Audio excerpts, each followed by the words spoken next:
Welcome to Henry KNG TV.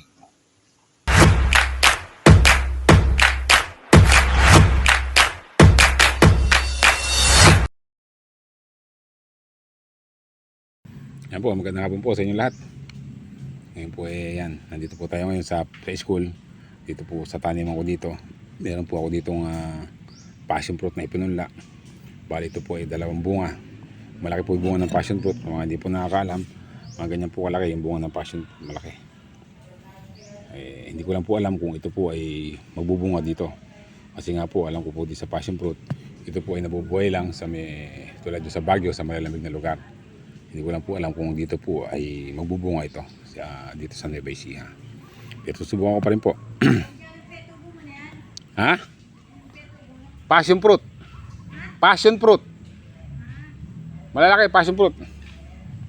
Bali ito po yung tataniman ko niyan. Yung mga plastic cup na yan. Ha? Iba-iba rin, kinakakain talaga rin. Masarap rin, matamis. Matamis na maasim-asim na matamis, masarap. Ha? Ha? Oo nga yan. Maganda nga eh. Sasalin ko dito. Ay, yung ano nito, yung pinaka ano nito, parang baging. Baging na malapad ang dahon. Yan. Pwedeng sakupin yung suha na yan. Maganda to. Sa mga puno. Pamusuan ka na Kuhanin mo. Anong pangkukuha? Yun ang hirap nga. Wala tayong pangkuha eh. Dati meron tayo dyan na pangkawit. Yung lingkaw na kahit na hindi masyadong mahaba. Wala. Mahirap kuhanin yung puso. Habang sisimula na po tayo. Magsasayan ako dito ng lupa sa cup, tapos okay na, game na.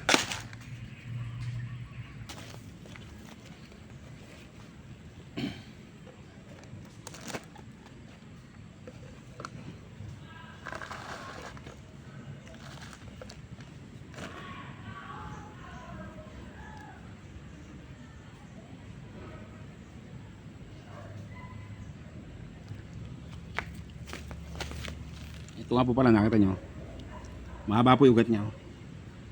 Mahaba po yung ugat niya. Kaya malamang pumubuhay na to.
Ayan po. Bali, natapos na po tayong natapos na po ako maglipat ng punla dito sa cup.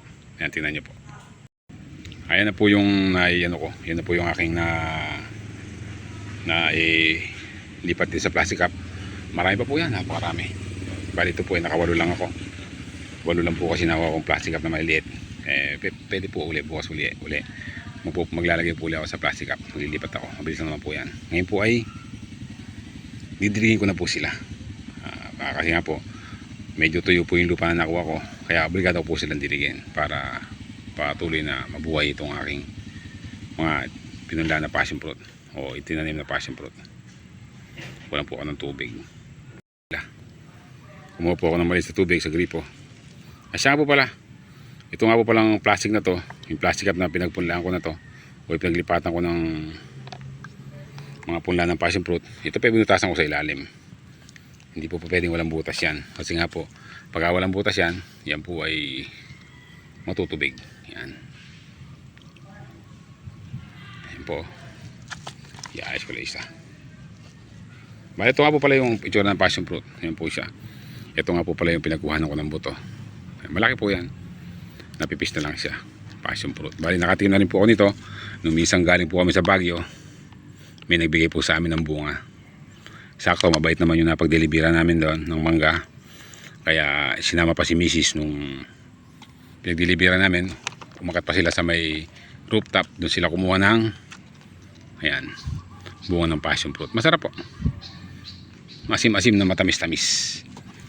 Sige po, hanggang dito lang. At update ko po kayo sa mga susunod na araw kapag ito ay pwede ko nang ilipat. Ayan.